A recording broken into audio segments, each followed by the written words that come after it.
Pohled do soukromí i vlastní duše. Nahlíží tam studenti Institutu tvůrčí fotografie. Z bakalářských a diplomových prací vybrali jejich pedagogové soubory, které překvapí svou otevřeností. Výstava v Opavském domě umění má název Soukromá teritoria.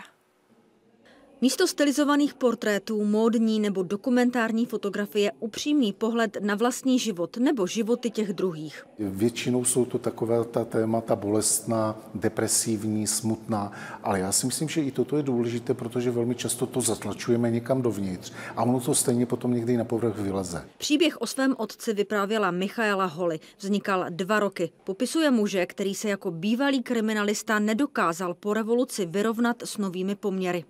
Vrchní linie byla v takovém tom v to vzpomínání, ale to, že v podstatě opravdu na ty medaile a všechny ty zásluhy už trošku sednul ten prach a že nemá smysl se k tomu pořád vracet. Tento soubor neměl být jen školní prací, ale i pokusem vysvobodit z letargie vlastního otce.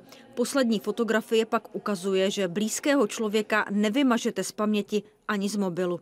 I tak si myslím, že trošku jsme se zblížili a že třeba to přinese něco pozitivního někomu jinému, kdo se v této situaci momentálně nachází. Na jiných fotografiích je úzkost. Jejich autorka Miluše Jančová z ní udělala koláže. Jednak je to pro mě autoterapie, protože jakoby ty úzkosti pro mě třeba před 10 lety byly něco, za co já jsem se neskutečně styděla a tajila jsem to, kde jsem mohla. Další soukromá teritoria se skrývají za okny bytů. Tyhle miniatury jsou vyfotografovány z jednoho okna. Vytvořila je polská fotografka Alicia Labonč a pojmenovala Vidíš je všechny. Do oken bytů panelových domů je třeba dívat se přes zvětšovací sklo. A pak jsou tady útěky z města na vesnici a do přírody. Dokonalost technologické firmy, kde je zaměstnanec součástí inventáře. I život v nejsevernějším městě zeměkoule. Helena Dohnalová, Česká televize.